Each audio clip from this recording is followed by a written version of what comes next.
ഒരുമിച്ച് കർത്താവിന് മുമ്പിൽ വചനവുമായി ആയിരിക്കാൻ ലഭിച്ച എല്ലാ കൃപയ്ക്കായി സ്തോത്രം. प्रभु ने फिर से हमको काफी समय के बाद ऐसे एक अवसर दिया, उसके लिए धन्यवाद। നമ്മൾ ഒറീസയിൽ നിന്ന് ഇമ്മാനുവേലും നമ്മ മഹാരാഷ്ട്രയിൽ നിന്ന് സുധീറും ചേർന്നിട്ടുണ്ട്. हमारे बीच में अलग अलग भाइयों, उड़ीसा से भी और सांगली से भी भाई लोग जुड़े हुए हैं। ഒരുപക്ഷെ നമ്മുടെ സഹോദരന്മാര് ഇന്ന് നമ്മൾ വൈകി ഇട്ടത് കൊണ്ട് അവർക്ക് ഇൻഫർമേഷൻ കിട്ടിക്കാണില്ല. നമുക്ക് ഏതായാലും അല്പസമയത്തെ വചനചിന്തയ്ക്ക് വേണ്ടി നമുക്ക് 1 കോരിന്ത്യർ 13 അധ്യായത്തിൽ നിന്നൊരു വാക്യം വായിക്കാം. वचन का मनन के लिए हम लोग पहला कुरिन्ती 13 अध्याय से हम लोग पढ़ेंगे।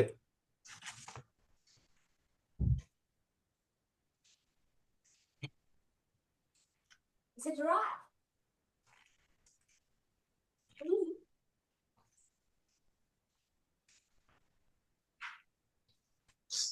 1 കോരിന്ത്യർ 13 അധ്യായം അതിന്റെ 13 വാക്യം. पहला कुरिन्ती 13 अध्याय, उसका 13 वाक्य, फर्स्ट कुरिन्थियंस 13:13। ആകയാൽ വിശ്വാസം, പ്രത്യാശ, സ്നേഹം ഈ 3 നിലനിൽക്കുന്നു, ഇവയിൽ വലിയതോ സ്നേഹം തന്നെ. पर अब विश्वास, आशा, प्रेम, ये तीनों स्थायी है, पर इनसे सबसे बड़ा प्रेम है। നമുക്ക് വളരെ പരിചയമുള്ള, വളരെ നല്ലപോലെ അറിയാവുന്ന ഒരു വചനമാണിത്. ये एक ऐसा वचन है जिसे हम अच्छी तरह से वाकिफ है। നമുക്ക് ആദ്യം തന്നെ ഈ 3 പദങ്ങൾ എങ്ങനെയാണ് അവ തമ്മിലുള്ള പരസ്പര ബന്ധം എന്നുള്ളതിലേക്ക് നമ്മളെ എത്തിച്ചേരണം അവസാനം. ये इसमें हम लोग ये कैसा, ये तीन बातें एक दूसरे के साथ में रिश्ता है करके ये बात को भी हम देखेंगे। നമ്മൾ ആദ്യം വിശ്വാസം എന്ന കാര്യം പറയുമ്പോൾ നമ്മള് പൊതുവേ ഉള്ള ഒരു വിശ്വാസം കർത്താവായ യേശുവിലുള്ള വിശ്വാസം എന്നുള്ളതാണ് നമ്മൾ അറിയുന്നത്. तो विश्वास करके जब बोलते हैं समय में स्वाभाविक रीति से जो हम लोग क्या समझते हैं कि जो प्रभु पर विश्वास करना है। അപ്പോൾ അത് നമുക്കൊരു ഡെഫിനേഷൻ ഉണ്ട്. എബ്രായ ലേഖനം 11 അധ്യായത്തിന്റെ 1 വാക്യത്തിൽ നമുക്കൊരു ഡെഫിനേഷൻ തന്നിട്ടുണ്ട്. വിശ്വാസം എന്ന് പറഞ്ഞാൽ എന്താണ്? അത് ആശിക്കുന്നതിന് ഉറപ്പ്, കാണാത്ത കാര്യങ്ങളുടെ നിശ്ചയം. ഇത് രണ്ടാണ് നമ്മൾ വിശ്വാസം എന്ന പദം കൊണ്ട് നമ്മൾ സാധാരണ അർത്ഥമാക്കുന്നത്. और हम लोग इब्रानियों का पुस्तक 11:1 में, हिब्रूस 11:1 में पढ़ते समय में भी विश्वास जो है आशा की वस्तु का निश्चय है और अनदेखी वस्तुओं का प्रमाण है करके ये बात को हम लोग वाक्य को हम पढ़ते हैं। ഇപ്പോൾ നമ്മള് ഈ എബ്രായ ലേഖനം 11ന്റെ 1 വാക്യം മാത്രം നമ്മൾ എടുത്ത് ചിന്തിക്കുകയാണെങ്കിൽ അത് സ്വർഗത്തിൽ ഉള്ള കാര്യങ്ങൾ, സ്വർഗത്തിൽ ചെല്ലുന്നതിനെ കുറിച്ചും സ്വർഗം ദൈവം നമുക്ക് തരാൻ നിശ്ചയിച്ചിരിക്കുന്നതിന്റെ കാര്യത്തിന്റെ ഉറപ്പൊക്കെയാണ് എന്ന് നമ്മൾ പൊതുവെ വിശ്വസിക്കുന്നു.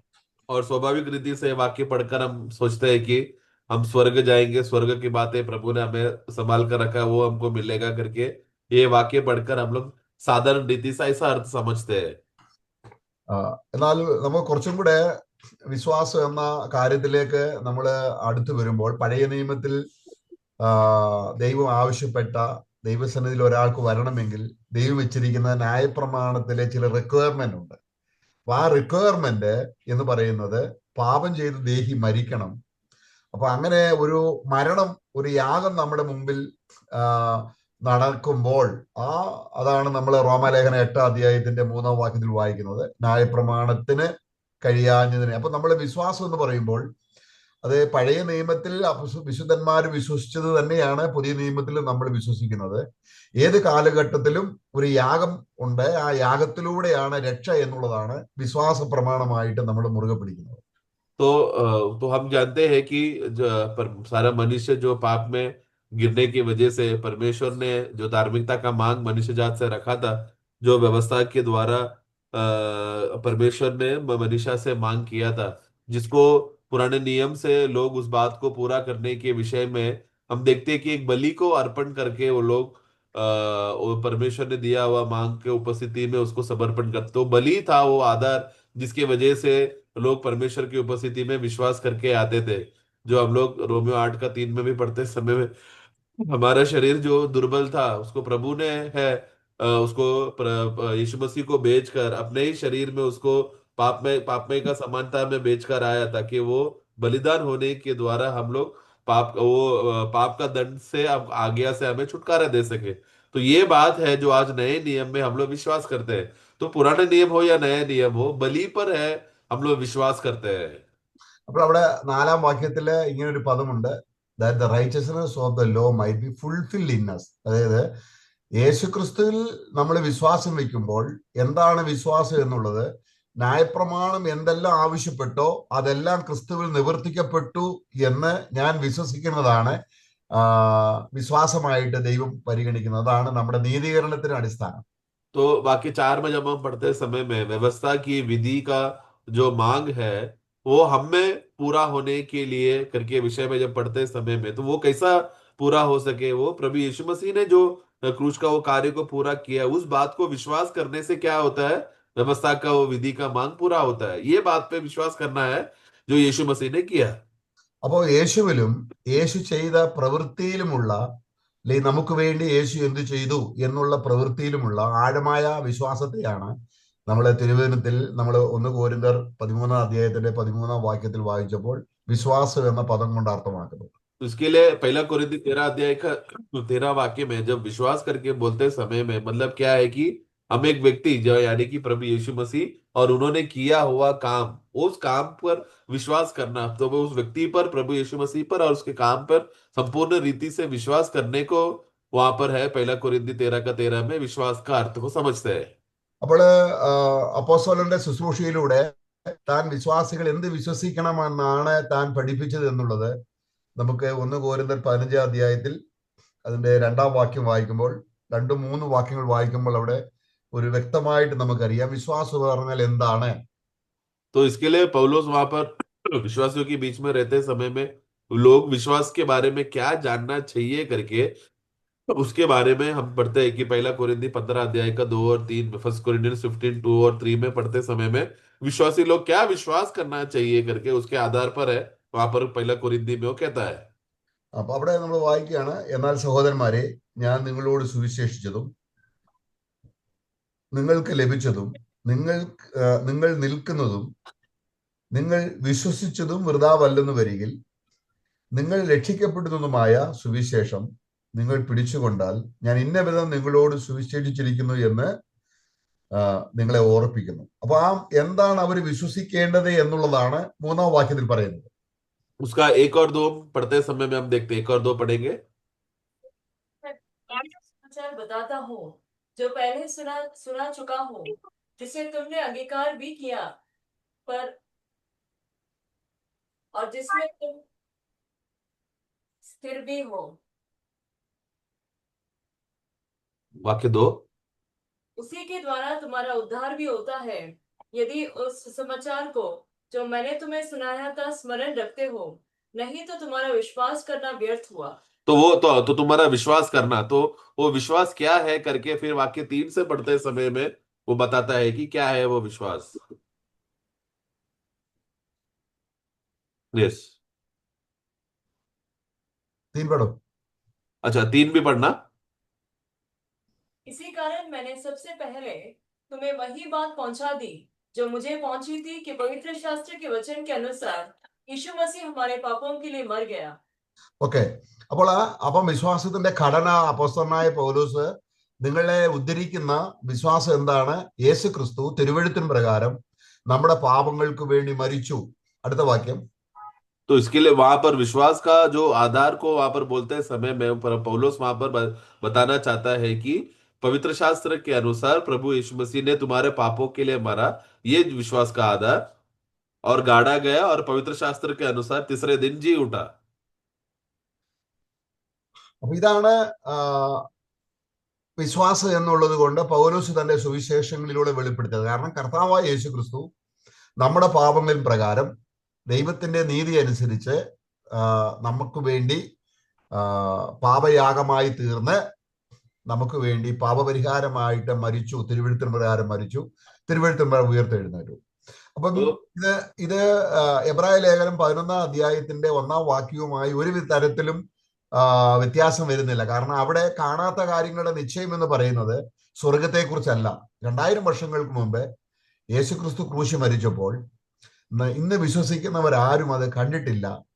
അത് വചനത്തിൽ എഴുതിയിരിക്കുന്നത് വിശ്വസിക്കുന്ന നിലയിൽ നമ്മൾ അത് അവിടെ മറനീക്കി ദൈവം വെളിപ്പെടുത്തുകയാണ് ചെയ്തത്. കാൽവരി ക്രൂശിൽ എന്ത് സംഭവിച്ചു എന്നുള്ളത് വേദപുസ്തകത്തിൽ എഴുതിയപ്പോൾ നമ്മൾ കാണാതെ വിശ്വസിച്ചു. അതാണ് വിശ്വാസം എന്നതും ആശിക്കുന്നതിന് ഉറപ്പും കാണാത്ത കാര്യങ്ങളുടെ നിശ്ചയം എന്ന് പറഞ്ഞാൽ യേശു മരിച്ചത് നമ്മൾ കണ്ടില്ല, പക്ഷെങ്കിൽ എന്റെ പാപത്തിന് വേണ്ടിയാണ് തിരുവെഴുത്തും പ്രകാരം മരിച്ചത് എന്ന് ഞാൻ വിശ്വസിക്കുന്നു. ഈ ഉറപ്പേറിയ വിശ്വാസം നമ്മുടെ ദേഹികൾക്ക് രക്ഷയായി, നമ്മുടെ വീണ്ടെടുപ്പായി തീരുന്നു. ഈ വിശ്വാസമാണ് തിരുവചനത്തിലുടനീളം വിശ്വാസം എന്നുള്ളത് കൊണ്ട് അർത്ഥമാക്കുന്നത്.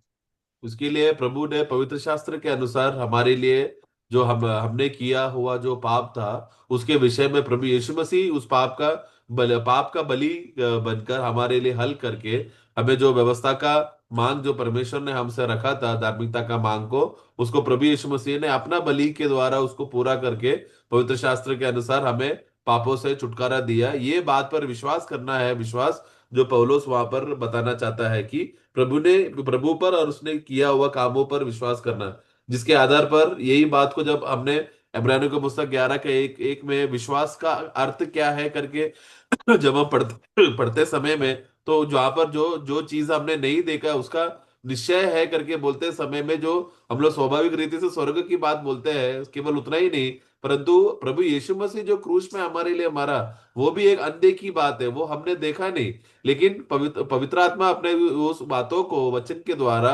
हमारे जीवन में वो बात को एक सच्चा बात है करके, सच्चा घटना है करके वो बात के हमारे अंदर एहसास दिलाकर सचमुच वो बताना चाहता है कि हाँ ऐसा हुआ है। तो ये बात को जब कोई मानता है, विश्वास करता है, तब वो व्यक्ति के अंदर विश्वास का वो अर्थ पूरा होता है। प्रभु यीशु मसीह क्रूस पर मरा हुआ बात जिसको हमने नहीं देखा, वो हमें परमेश्वर उसे मानो ऐसा हमें दिखाता है कि मानो कोई भी अभी पर्दा नहीं रहा, स्पष्ट रीति से हम देख सके बिना संदेह को, वो विश्वास के देखने के लिए कहते हैं विश्वास। അപ്പൊ നമ്മള് ഒരു വാക്യം കൂടെ, ഒരു ഡെഫിനിഷൻ കൂടെ വിശ്വാസത്തിന് ചേർത്ത് വായിക്കേണ്ടതുണ്ട്. റോമാലേഖനം 10 അധ്യായത്തിന്റെ 17 വാക്യം. रोमियो का पुस्तक 10 का 17 में, रोमन्स 10:17 में भी वहां पर हम लोग विश्वास का अर्थ के विषय में हम देखते हैं। ആകയാൽ വിശ്വാസം കേൾവിയാലും കേൾവി ക്രിസ്തുവിന്റെ വചനത്താലും വരുന്നു. सो विश्वास सुनने से और सुनना मसीह के वचन से होता है। അപ്പോൾ യേശു 2000 വർഷങ്ങൾക്ക് മുമ്പ് മരിച്ചത് ഒരു ചരിത്രത്തിന്റെ ഭാഗമായി നമ്മുടെ ചരിത്ര ഏടുകളിൽ ഉണ്ടെങ്കിലും അത് വിശ്വസിക്കുക എന്നുള്ളതല്ല, വചനത്തിൽ എന്ത് പറഞ്ഞിരിക്കുന്നു എന്നുള്ളത് വിശ്വസിക്കുന്നതിനെയാണ് വേദപുസ്തകം കാണാത്ത കാര്യങ്ങളുടെ നിശ്ചയത്തെ കുറിച്ച് പറയുന്നത്. तो प्रभु यीशु मसीह मरा करके ये घटना इतिहास के पुस्तकों में लिखा है, परंतु वो इतिहास के पुस्तकों पर विश्वास करना नहीं, बल्कि बाइबल ने इस विषय में क्या यीशु मसीह के बारे में कहा गया है उसको मानना, उस पर विश्वास करना ही को कहते हैं कि अनदेखा बातों पर विश्वास करना। അപ്പോൾ പൗലോസിന്റെ കാഴ്ചപ്പാടിൽ വിശ്വാസം എന്ന് പറയുന്നത് ഒരു ദൈവം ഉണ്ടെന്നുള്ള വിശ്വാസമല്ല, പിന്നെയോ ഒരു ദൈവം നമുക്ക് വേണ്ടി എന്ത് ചെയ്തു തീർത്തു, ഇനി ചെയ്യാൻ പോകുന്ന കാര്യവുമല്ല.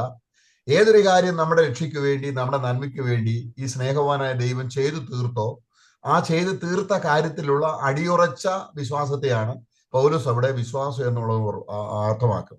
तो पौलुस जब विश्वास करके बोलते समय में वो ये नहीं बताना चाहते कि एक परमेश्वर है, इसलिए परमेश्वर एक है, अस्तित्व में है, उस ऐसा परमेश्वर पर विश्वास करो, उतना नहीं, लेकिन वो परमेश्वर ने अपने पुत्र को भेजकर हमारे मनुष्य जात के लिए, उद्धार के लिए जो जो काम करके पूरा कर दिया है उस बात को विश्वास करना है। क्या क्या काम करने वाला है वो नहीं, बल्कि संपूर्ण रीति से दृढ़ निश्चय से बिना डगमगाए विश्वास करना, भरोसा करना कि प्रभु ने हमारे लिए सब विश्वास, उद्धार के लिए सब कुछ पूरा कर दिया है।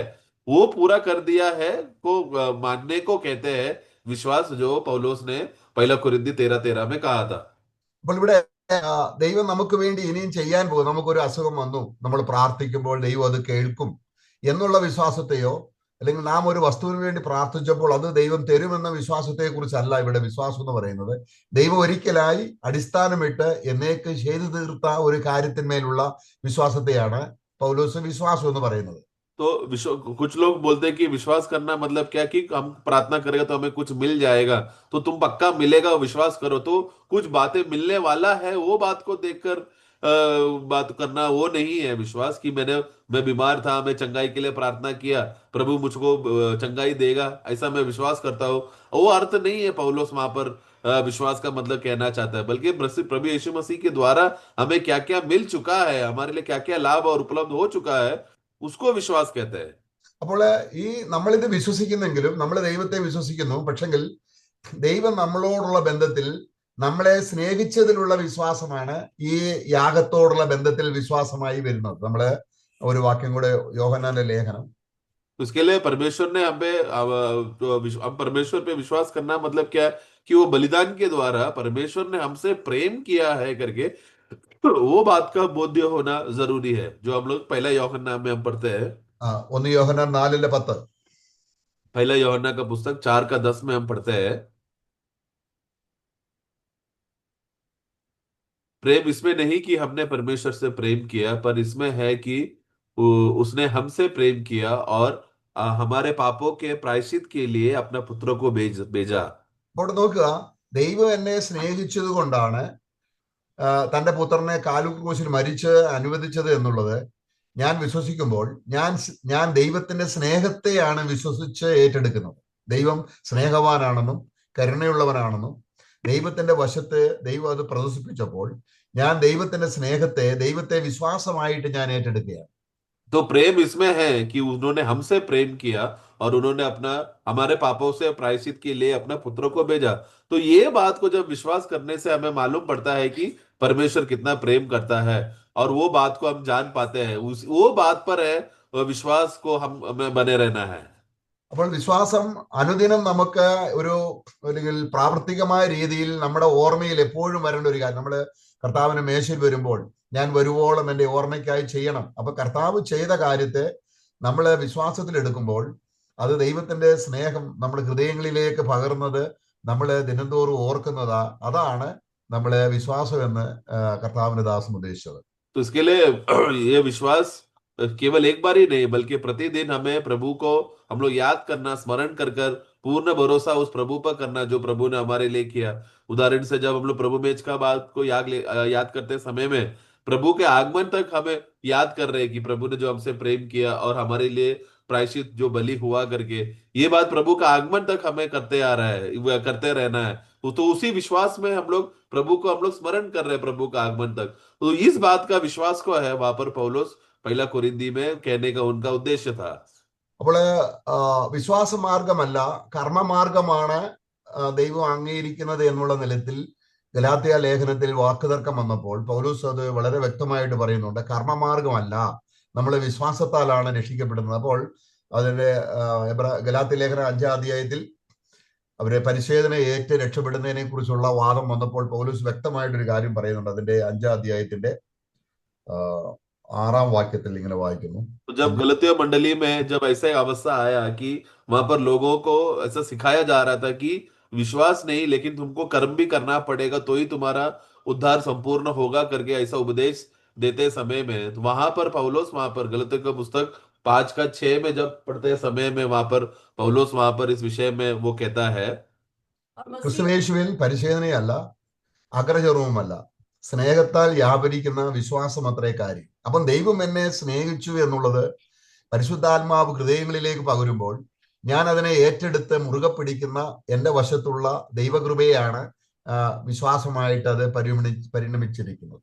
6 पढ़ेंगे। और मसीह यीशु में न खतना रहित कुछ काम का है, परंतु केवल जो प्रेम के द्वारा प्रभाव करता है। तो वो प्रेम के द्वारा जो प्रभाव करने वाला जो विश्वास है, जो हिंदी में आया नहीं है, प्रेम के द्वारा प्रभाव करने वाला जो विश्वास है, वो बात था जो पौलुस वहां पर गलती मंडली को वो बताना चाहता था। तो कर्म के कारण नहीं बल्कि विश्वास में जो प्रेम से प्रबल होता है उसके द्वारा है। അപ്പോൾ ദൈവം ചെയ്ത പ്രവൃത്തിയിൽ നമ്മളുടെ കോൺഫിഡൻസ് നമ്മൾ പൂർണ്ണമായി ആശ്രയിക്കുമ്പോൾ നമ്മൾ നശിച്ചു പോവുകയില്ല എന്നും നമ്മൾ വിശ്രമത്തിലേക്ക്, ദൈവത്തിന്റെ അതേ വിശ്രമത്തിലേക്ക് പ്രവേശിപ്പാൻ ദൈവം ഒരു വാതിൽ തന്റെ പുത്രനിലൂടെ തുറന്നു തന്നതാണെന്നും ഉള്ള ഉറപ്പേറിയ വിശ്വാസം നമുക്ക് ഉണ്ടാകുമ്പോൾ ആ വിശ്വാസം അല്ലാതുള്ള ഭാഗികമായ അവിശ്വാസത്തെയാണ് എബ്രായ ലേഖനം അതിന്റെ 4-ാം അധ്യായത്തിൽ പൗലോസ് ശാസിച്ചു പറയുന്നത്. तो इसके लिए हमारा जब प्रभु पर हम विश्वास करते हैं समय में संपूर्ण रीति से हम प्रभु पर विश्वास कर रहे हैं, जिसमें वही हमारा संपूर्ण आश्रय है, और प्रभु में हम लोग उस विश्वास में, अगर हम लोग प्रभु में जब हम लोग निद्रा पाते हैं तो मतलब प्रभु में हम लोग बने रहते हैं तो संपूर्ण विश्राम में हम लोग जीने लगते हैं। और वो विश्राम मानो ऐसा विश्राम है जहाँ, यानी कि परमेश्वर ने जैसा विश्राम किया उसी विश्राम के अनुभव में है हर एक विश्वासी लोग जो प्रभु में विश्वास करके बने रहते हैं। इस बात पर हमें प्रभु के आगमन तक सत्य रीति से हमें बने रहकर मानना है कि यस, मैं प्रभु में हूँ और उसका विश्राम में हूँ करके इस बोध्य में था। वहां पर इब्रानियों का पुस्तक अध्याय 4 में वहां पर इब्रानी का दास इस रीति से कहता है। അപ്പോൾ എബ്രായ ലേഖനം 4-ാം അധ്യായത്തിൽ മിസ്രൈമിൽ നിന്നും പുറപ്പെട്ടു പോകുന്ന യഹൂദന്മാർ മരുഭൂമിയിൽ പട്ടുപോയതിന്റെ കാരണം അവർ കേട്ട വചനം അവർക്ക് ഉപകാരമായി വന്നില്ല, അവരത് വിശ്വസിച്ചില്ല. എന്ന് പറഞ്ഞാൽ അത് ഹൃദയത്തിൽ ദൈവം എന്നെ സ്നേഹിച്ച് ചെയ്തതാണെന്നുള്ള രീതിയിൽ എടുക്കാതെ എന്നെ കഷ്ടപ്പെടുത്താനും മരുഭൂമിയിൽ എന്നെ വിഷമിപ്പിക്കാനും എന്നെ നശിപ്പിക്കുവാനും മരുഭൂമിയിൽ കൊണ്ടുവന്നു എന്ന നിലയിൽ ജനം ഏറ്റെടുത്തതുകൊണ്ട്, ആ നിലയിൽ കണ്ടതുകൊണ്ട് അവർക്കത് വിശ്വാസമായി തീർന്നില്ല. അവർക്കത് വിശ്വാസവുമായി അത് മിക്സ് ചെയ്തില്ല. അല്ലെങ്കിൽ അവർ കുഞ്ഞാടിനെ അവിടെ അറുത്തു, കുഞ്ഞാടിന്റെ രക്തം ദൈവം കണ്ടു, ദൈവം അവരെ രക്ഷിച്ചു, മരുഭൂമിയിൽ കൊണ്ടുവന്നു. പക്ഷെ ചില കഷ്ടങ്ങളും പ്രയാസങ്ങളും വന്നപ്പോൾ അവരെ വിശ്വസിച്ചതിനെ അവർ മറന്നു കളഞ്ഞിട്ട് അവിശ്വാസത്തിൽ അവര് സ്വസ്ഥതയിൽ പ്രവേശിക്കാതെ പോയി എന്ന്. वहां पर जब इजरायली लोग मिस्र देश से जब वो लोग कनान देश की ओर यात्रा करते समय में उन लोग वहां पर क्या हो गया, उन लोग ने परमेश्वर ने किया हुआ कार्य को संपूर्ण रीति से वो लोग विश्वास भरोसा करके आश्रय नहीं किया, विश्वास नहीं किया था। जिसके वजह से क्या हो गया कि वो लोग ने अब वो लोग प्रभु की बातों को अविश्वास किया, जिसके वजह से वो लोग परमेश्वर के विश्राम में वो लोग या कनान देश में प्रवेश नहीं कर पाए, या जो विश्राम जो उनको प्रभु ने तैयार करके रखा था उसमें प्रवेश नहीं कर पाया। तो परमेश्वर ने उनको बलि देकर छुटकारा दिया है करके वो छुटकारा पाकर वो लोग मिस्र देश से बाहर तो निकला था, लेकिन थोड़ा तकलीफ क्लेश आया तो तुरंत वो लोग घबरा गए और क्यों प्रभु हमको मरुभूमि में सतावट दे रहा है, तकलीफ दे रहा है बोलकर परमेश्वर पे अविश्वास किया और बलवा किया, जिसके वजह से वो लोग विश्राम में प्रवेश नहीं कर पाए।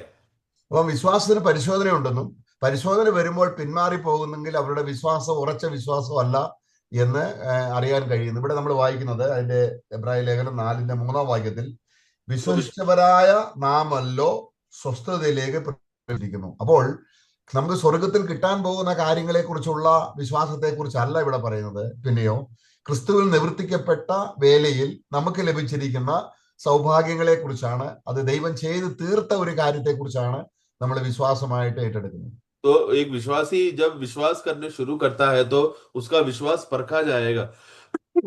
परखने समय में मालूम पड़ेगा कि वो सचमुच वो विश्वास में बना हुआ है कि नहीं, कि या वो विश्वास त्यागता है कि नहीं करके वो परखा जाने पर मालूम पड़ता है।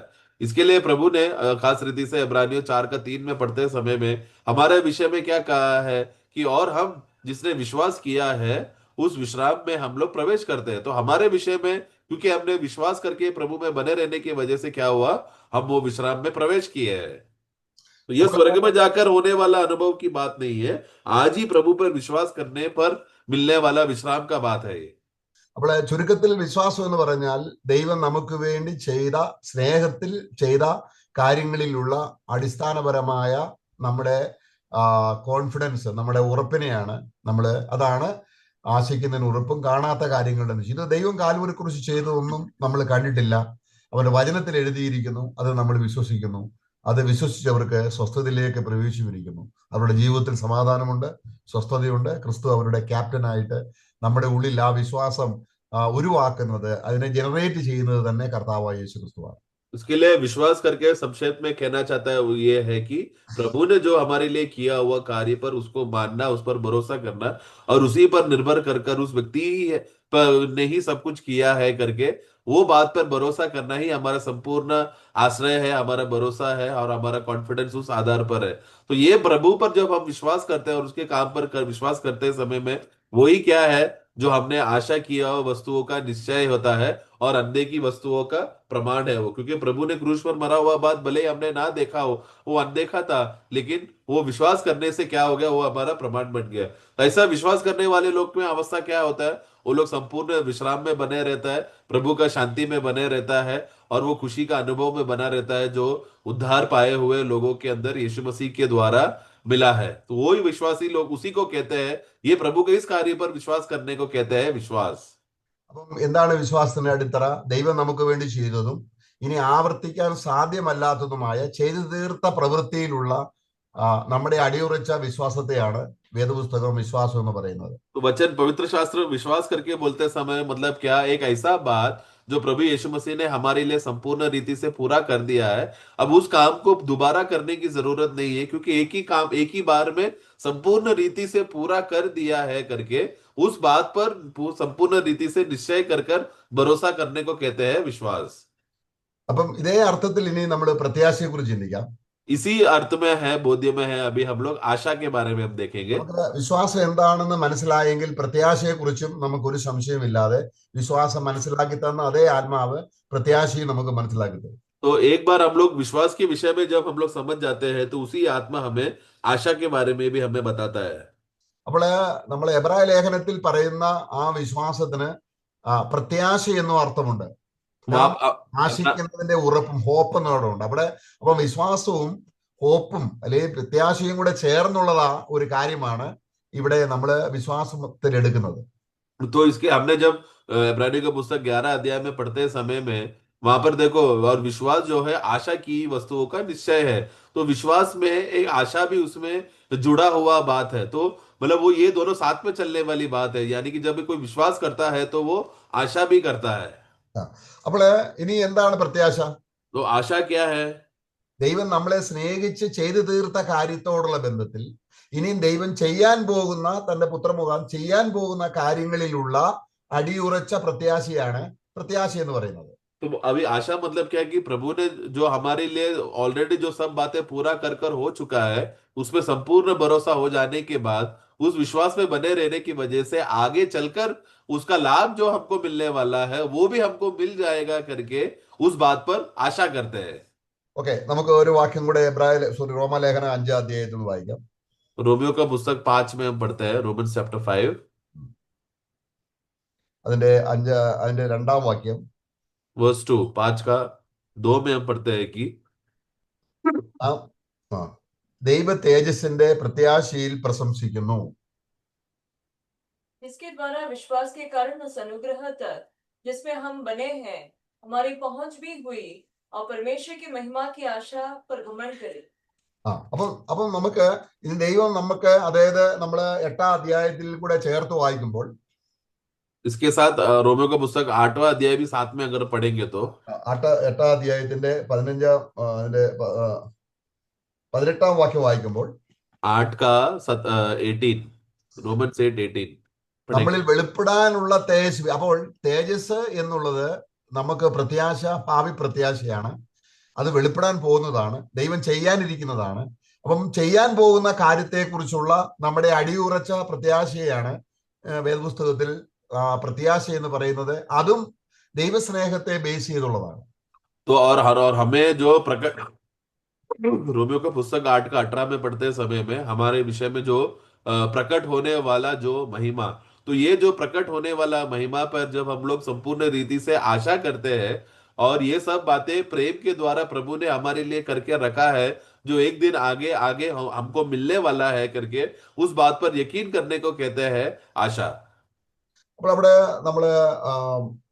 നമ്മളെ കർത്താവ് വരുന്നു എന്നുള്ളതും തേജസ് ലഭിക്കൂ എന്നുള്ളതും നമ്മുടെ ശരീരം, താഴ്ചയുള്ള ഈ ശരീരം തേജസ്സേറിയ ശരീരമായി തീരുന്നു എന്നുള്ളതെല്ലാം പ്രത്യാശയുടെ വിഷയങ്ങളാണ്. तो हमारा प्रभु आने वाला है, प्रभु आने के बाद हमारा शरीर रूपांतर हो जाएंगे, हम लोग तेजस में हो जाएंगे, स्वर्गीय हम लोग बच जाएंगे संपूर्ण रीति से, देह में भी उसी रीति से होगा करके ये सब बातें आशा में आशा करने वाली बातें हैं जो उस आशा में है।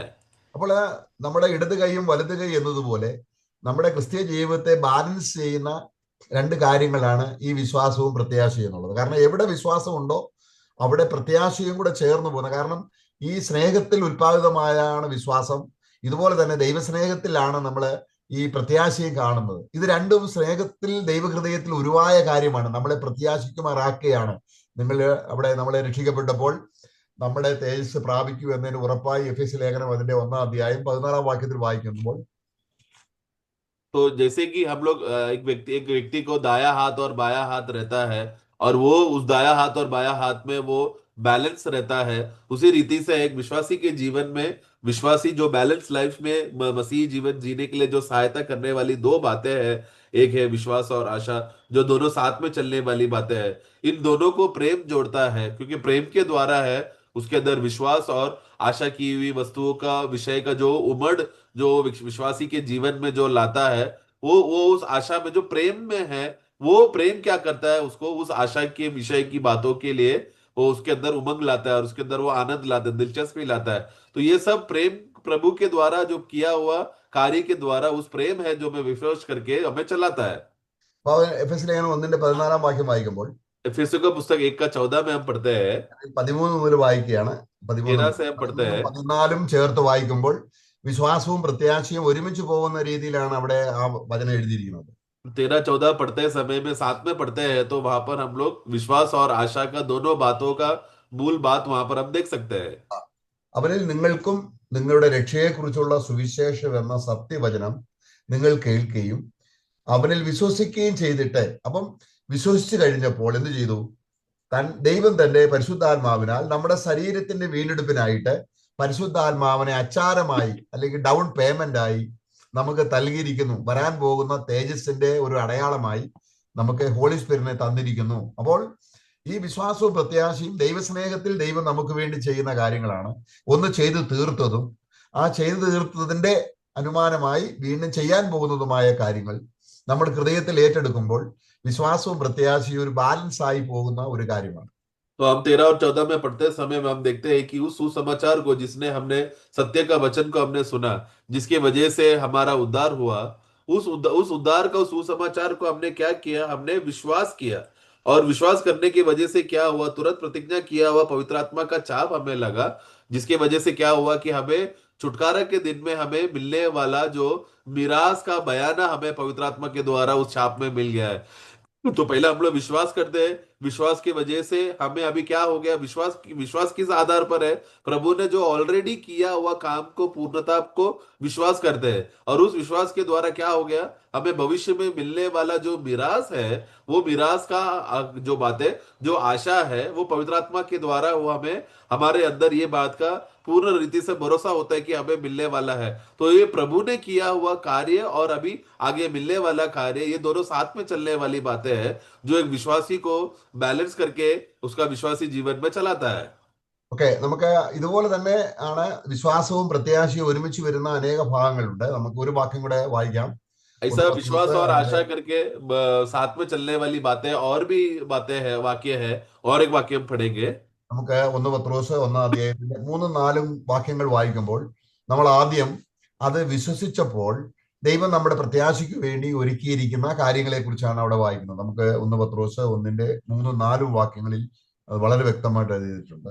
तो हम लोग पहला पत्रोस 1-3 और 4 पढ़ते समय में, 1 पीटर चैप्टर 1, 3 और 4 पढ़ते समय में, उसी रीति से जो प्रभु ने हमारे लिए किया हुआ कार्य पे हम लोग विश्वास भी करते हैं और हमारे लिए तैयार किया उस आशा पर भी हम लोग हमें मिलता है करके, सब दोनों साथ में चलने वाली बातें हैं जो हम यहाँ पर पढ़ते हैं। നമുക്ക് 3 और 4 पढ़े। നമുക്ക് ഒരുക്കി ഓക്കെ വായിച്ചോ. हमारे प्रभु यीशु मसीह के परमेश्वर और पिता का धन्यवाद हो, जिसने हमें यीशु मसीह के कुओं में से जी उठने के द्वारा अपनी बड़ी दया से हमें जीवित आशा के लिए नया जन्म दिया, अर्थात एक अविनाशी और निर्मल और अजर मिरास के लिए, जो तुम्हारे लिए स्वर्ग में रखी है, जिनकी रक्षा परमेश्वर की सामर्थ्य से विश्वास के द्वारा उस उद्धार के लिए जो आने वाले समय में प्रकट होने वाली है की जाती है। അപ്പം യേശുക്രിസ്തുവിന്റെ പുനരുത്ഥാനത്താൽ നമ്മളെ വിശ്വസിച്ചവർക്ക് വേണ്ടി ദൈവം എന്ത് ചെയ്തിരിക്കുന്നു എന്നുള്ളതാണ്. കാരണം അവിടെ സ്വർഗത്തിൽ അവർക്ക് വേണ്ടി സൂക്ഷിച്ചിരിക്കുന്ന ക്ഷയം, വാട്ടം, മാലിന്യം ഒന്നുമില്ലാത്തതുമായ ഉത്തമ അവകാശത്തിനു വേണ്ടി വീണ്ടും ജനിപ്പിച്ചു. അപ്പം വീണ്ടും ജനിപ്പിച്ചു എന്നുള്ളത് വിശ്വാസത്തെ ബേസ് ചെയ്തതും, സ്വർഗത്തിൽ സൂക്ഷിച്ചിരിക്കുന്നത് നമുക്ക് കിട്ടാൻ പോകുന്നത് നമ്മൾ അത് പ്രത്യാശയെ ബന്ധപ്പെടുത്തിയും പോകുന്ന, രണ്ടും ഒരുപോലെ ബാലൻസ് ചെയ്തു പോകുന്ന നിലയിലാണ് വിശ്വാസത്തെയും പ്രത്യാശയും അവിടെ ദൈവത്തിന്റെ പരിശുദ്ധാത്മാവ് രേഖപ്പെടുത്തിയിരിക്കുന്നത്.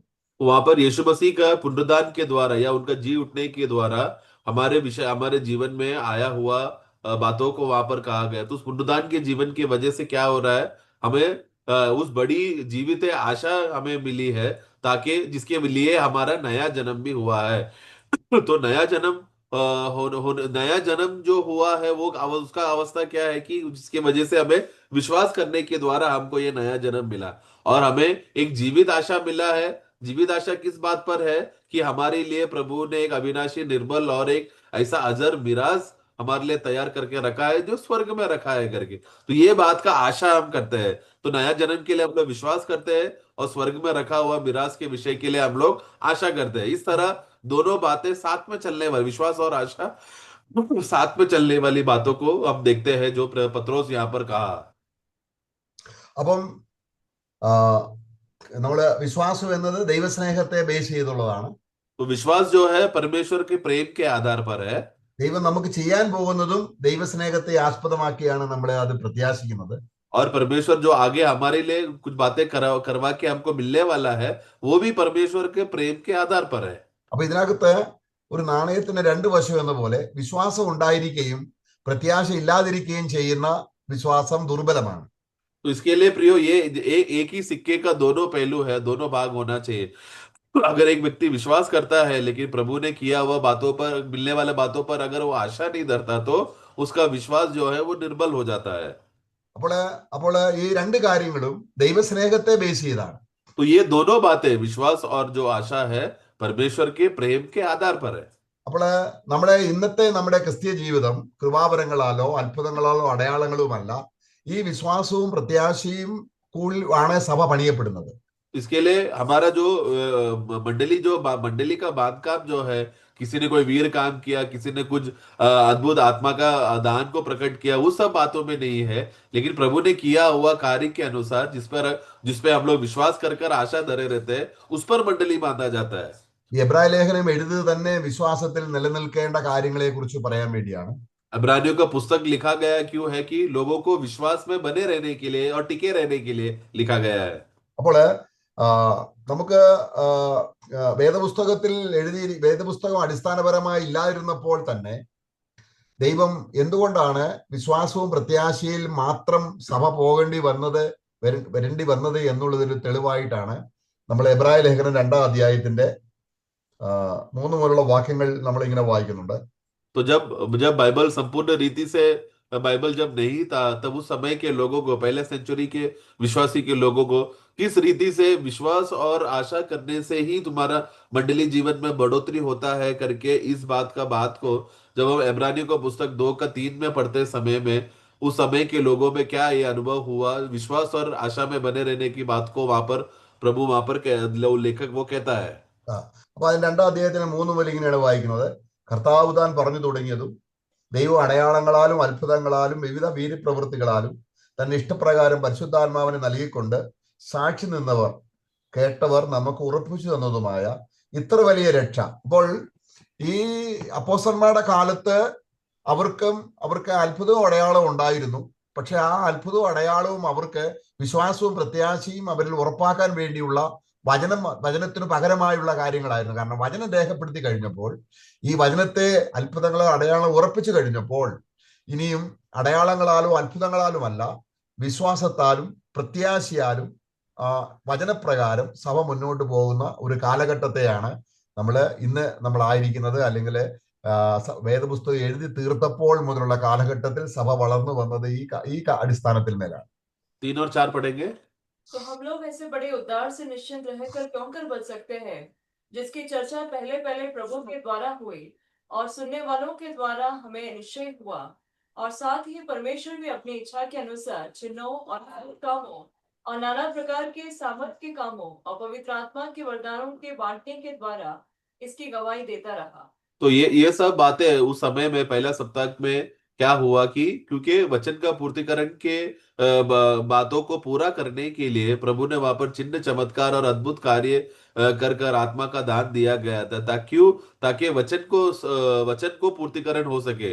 और ये चिन्ह चमत्कार से उस समय में क्या, क्योंकि वचन संपूर्ण नहीं होने की वजह से ये चिन्ह चमत्कार और ये अद्भुत और वीर कार्य उनको विश्वास और आशा में बढ़ने के लिए उस समय में इस्तेमाल करने वाली बात था। परंतु जब वचन पूरा हो गया तो फिर उन लोगों को चिन्ह चमत्कार और अद्भुत कामों पर उनको देखकर विश्वास को दृढ़ दृढ़ करने की जरूरत नहीं थी, क्योंकि वचन स्थापना कर कर पूरा कंफर्म हो जाने के बाद फिर वो लोग वचन पर आश्रय कर रहे थे, जो आज तक उसी काम में उसी अवस्था है। आज भी हम लोग कोई चिन्ह चमत्कार का कोई बड़े वीर कार्य को देखकर नहीं, लेकिन प्रभु का वचन जो संपूर्ण वचन है, जो प्रभु का विषय का गवाह है, उस बात पर जब हम लोग विश्वास करते हैं वही हमारा विश्वास और आशा में बढ़ने का कारण है।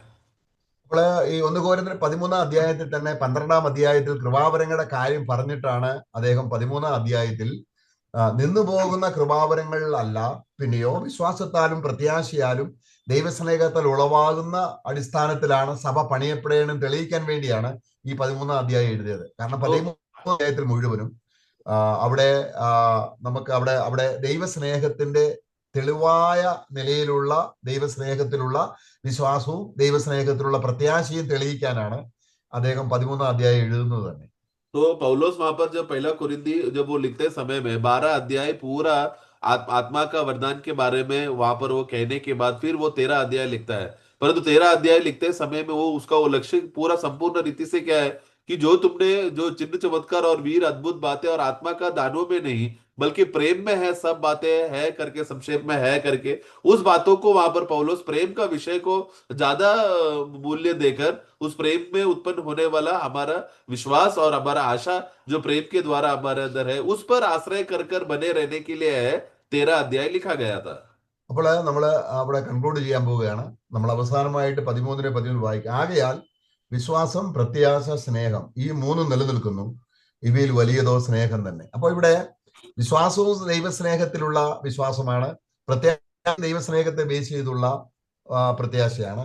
അപ്പൊ ഈ രണ്ട് കാര്യങ്ങളും രണ്ട് പദങ്ങളും ദൈവസ്നേഹത്തിൽ അല്ല എങ്കിൽ നമ്മൾക്ക് നമ്മുടെ പ്രവൃത്തികൾക്ക് ഒരു വിലയുമില്ല. അല്ലെങ്കിൽ ഞാൻ എൻ്റെ ശരീരം ചുടുവാൻ ഏൽപ്പിച്ചാലും, ഞാൻ ദൂതന്മാരുടെ ഭാഷ സംസാരിച്ചാലും, ഞാൻ എന്തെല്ലാം ചെയ്താലും സ്നേഹമില്ലെങ്കിൽ ഒന്നുമില്ല. അപ്പം സ്നേഹമില്ല എങ്കിൽ എൻ്റെ വിശ്വാസവും വ്യർത്ഥമാണ്, എൻ്റെ പ്രത്യാശയും വ്യർത്ഥമാണ്. കാരണം ദൈവം അതിൻ്റെ സ്നേഹത്തിലാണ് ഈ കാര്യങ്ങളെല്ലാം ചെയ്തിരിക്കുന്നത്. അപ്പോൾ നാം കർത്താവിനെ കണ്ടു കഴിയുമ്പോൾ വിശ്വാസത്തിന്റെയും പ്രത്യാശയുടെയും ഒരു പൂർത്തീകരണത്തിലേക്ക് പ്രവേശിക്കുകയും പിന്നെ നമ്മൾ വിശ്വസിക്കേണ്ട, നാം കർത്താവിനെ നേരിട്ട് കാണുകയാണ്. പിന്നെ നമ്മൾ പ്രത്യാശിക്കേണ്ട, കാരണം കർത്താവ് തരാമെന്ന് പറഞ്ഞിരിക്കുന്ന കാര്യങ്ങളെല്ലാം നമുക്ക് തന്നു കഴിഞ്ഞു. അപ്പോൾ വിശ്വാസവും പ്രത്യാശയും നീങ്ങിപ്പോവുകയും പിന്നെ സ്നേഹം മാത്രം യുഗായുഗങ്ങളായി നിൽക്കുന്ന കാലഘട്ടത്തിലേക്ക് നമ്മൾ പ്രവേശിക്കുകയും ചെയ്യുമ്പോൾ, അതുകൊണ്ടാണ് വിശ്വാസവും പ്രത്യാശയും വലിയതോ സ്നേഹം തന്നെ എന്ന് പറഞ്ഞ് താൻ സ്നേഹത്തിന്റെ മഹാത്മ്യത്തെ വെളിപ്പെടുത്തുന്നത്. वहां पर पौलोस इसलिए अंत में वो पहला कुरिन्थियों 13 का 13 जिसका हमारा मूल वचन जो हमने लिया कि अब विश्वास और आशा और प्रेम ये तीनों स्थायी है, परंतु इसमें से सबसे बड़ा प्रेम है। तो जो विश्वास जो हमारे अंदर उत्पन्न होता है वो प्रभु के प्रेम के आधार पर है। परमेश्वर ने जो हम पे प्रेम किया उसके आधार पर विश्वास उत्पन्न होता है, और जो चीज को हम लोग आशा धरते हैं वो भी उस प्रेम के आधार पर ही है जो प्रभु ने हमारे लिए किया है और हमको मिलने वाला है। तो वो आशा भी उसी के प्रेम के द्वारा ही हमारे अंदर वो उत्पन्न होता है। तो इसके लिए ये दोनों को चलाने वाला प्रेम है। यानी कि प्रेम इसमें बड़ा क्यों है? क्योंकि प्रेम के द्वारा ही विश्वास और आशा को मूल्यता मिलता है, उसमें वजन मिलता है। परंतु अगर हमारा विश्वास और आशा अगर प्रेम से भरा हुआ नहीं है तो हमारा विश्वास भी व्यर्थ हो जाएगा और हमारा आशा भी व्यर्थ हो जाएगा, क्योंकि प्रेम के आधार पर ही है। तो ऊपर के वाक्यों में जब पढ़ते समय में हम वहां पर पढ़ते हैं कि यदि मैं अपना शरीर को भी मैंने अगर जला दूं लेकिन मैं प्रेम में नहीं हूं तो मेरा वो कर्म व्यर्थ हो जाता है। उसी रीति से तो हमारा सारा कर्म व्यर्थ हो जाएगा। हमने विश्वास किया हुआ बात भी व्यर्थ हो जाएगा, आशा किया हुआ बात भी व्यर्थ हो जाएगा, अगर हम लोग उस बात को प्रेम में के आधार पर अगर बनाए नहीं रखा तो प्रेम बड़ा है करके वहां पर क्यों कहना चाहता है? क्योंकि प्रेम है जो ये दोनों बातों को जोड़ता है। तो प्रभु जब हम लोग जब एक दिन प्रभु को जब आमने सामने जब हम मिलेंगे, प्रभु में हम उठा लिया जाने के बाद स्वर्ग में जब प्रभु के साथ रहते समय में, तभी हमको विश्वास करने की जरूरत नहीं है, क्योंकि हम प्रभु को डायरेक्टली देख रहे हैं, इसलिए वहां पर विश्वास की जरूरत नहीं रहेगा। और आशा की बातें हमने भूमि में रहते समय में जो जो बातों का आशा किया था वो हमें स्वर्ग में ऑलरेडी मिल चुका है, क्योंकि स्वर्ग में पहुंचने के बाद हम लोग रूपांतर हो गए, तो तभी आशा भी का भी जरूरत नहीं है। लेकिन और उसके बाद क्या होगा? प्रेम ही रहेगा जो युगानुयुग हम प्रभु के बारे में, प्रभु का प्रेम की गहराई की बातें युगानुयुग हम जानते रहेंगे। इस आधार पर है, इसलिए वहां पर पौलोस वहां पर प्रेम के विषय को मूल्यता रखते हुए प्रेम में हमारा विश्वास और आशा जो आज हम जिसमें जो स्थायी होकर अभी चल रहा है, परंतु इसमें से सबसे बड़ा प्रेम है। അപ്പോൾ ഈ ദൈവം നമ്മളെ സ്നേഹിച്ചത് വിശ്വാസമായിട്ടും പ്രത്യാശയുമായിട്ടും ഹൃദയത്തിൽ ഏറ്റെടുക്കുമ്പോൾ നമ്മുടെ ഹൃദയം പ്രത്യാശ കൊണ്ടും സമാധാനം കൊണ്ടും നമ്മുടെ ഹൃദയ ആശ്വാസം കൊണ്ടും നിറയുന്ന ഒരു ഒരു പ്രവർത്തനം കൂടെ നമ്മളിൽ ദൈവം ചെയ്യുന്നുണ്ട്. तो प्रभु ने जब हमको प्रेम करते समय में जिसके उस प्रेम में विश्वास भी है और आशा भी है करके, ये दोनों बात का गहराई उस प्रेम में जब हम लोग समझने लगते हैं, तो उसी के साथ साथ उसी प्रेम में और विश्वास और आशा में क्या होता है, हमें विश्राम मिलता है, हमें आनंद मिलता है, हमें शांति मिलता है, हमें खुशी मिलता है, परमेश्वर की ओर हमें आनंद है। ये सब बातों का अनुभव भी प्रभु आज हमारे अंदर करता है, वो उसके साथ मिलने वाली बात है। ബുദ്ധിയുള്ള മനുഷ്യന് ആ പാറമേൽ അടിസ്ഥാനമിട്ട് പണിത ആ ഒരു വീട് പോലെ നമ്മളായിരിക്കത്തക്കവണ്ണം അത് വീണുപോയില്ല, അതിന്റെ അടിസ്ഥാനം പാറമേലാണ് എന്ന് പറഞ്ഞാൽ ദൈവ സ്നേഹത്തിൽ ബേസ് ചെയ്താണ്. ദൈവം ഒരിക്കലും നമ്മളെ തള്ളിക്കളയുകയില്ല. അതുകൊണ്ട് ഈ അടിസ്ഥാനത്തിൽ മേൽ നിൽപ്പാൻ, ബുദ്ധിയുള്ളവരായിരിക്കാൻ കർത്താവ് നമ്മളെ സഹായിക്കട്ടെ. നമുക്ക് അന്യോന്യം അതിനായി പ്രോത്സാഹിപ്പിക്കാം. നമുക്ക് ഈ തലമുറയിൽ വിശ്വാസവും പ്രത്യാശയുള്ളവരായിരിക്കാം. ഫോഷ്കിൻ്റെതായ യാതൊന്നും വിശ്വസിക്കാതെ, ഫോഷ്ക്ക് പറയുന്ന ഒന്നും നമ്മൾ പ്രത്യാശിക്കാതെ, ദൈവം എന്ത് പറഞ്ഞോ അത് തന്നെ പ്രത്യാശിച്ചും അത് തന്നെ വിശ്വസിച്ചും നിൽക്കാം. ദൈവത്തിന്റെ ആത്മാവ് നമ്മെ സഹായിക്കട്ടെ സഹോദരന്മാരെ. इसके लिए बुद्धिमान जैसे एक विश्वासी, बुद्धिमान विश्वासी ने क्या किया, बुद्धिमान व्यक्ति जब उसने अपना घर को चट्टान में बांधा, और चट्टान में बांधने का फायदा क्या हुआ कि वो घर कभी गिरा नहीं, बल्कि वो स्थिर खड़े रहा, भले ही कोई प्रकार का विपत्ति आते समय में वो घर स्थिर रहा। इसलिए विश्वासी लोग, अब आज हम लोग क्या करना है, मसीह ने जो हमारे ऊपर प्रेम किया हुआ चट्टान, वो है चट्टान, वो हमारे लिए प्रेम किया हुआ उस चट्टान पर हमें बने रहकर हमारा विश्वास और आशा में हमें बढ़ना है। जो विश्वासी इस रीति से प्रभु ने हमसे प्रेम किया हुआ बात पर बने रहकर उसमें मजबूत रहता है, तो वो विश्वास और आशा में बढ़ते रहेगा, उसका घर कभी गिरेगा नहीं, वो एक बुद्धिमान मनुष्य के समान स्थिर रहेगा। इस रीति से प्रभु का आगमन तक हम एक दूसरे को इसी रीति से प्रेम में एक दूसरे को प्रोत्साहन करते हुए संगति में हम लोग बढ़ते रहे। प्रभु का आगमन बहुत नजदीक है। इस रीति से हम लोग सब उस प्रेम में जो प्रभु ने हमसे किया है उस पर हम लोग बल प्राप्त करते रहकर बढ़ते रहे। प्रभु हम सबको सहायता करे। Praise the Lord. Thank you brothers.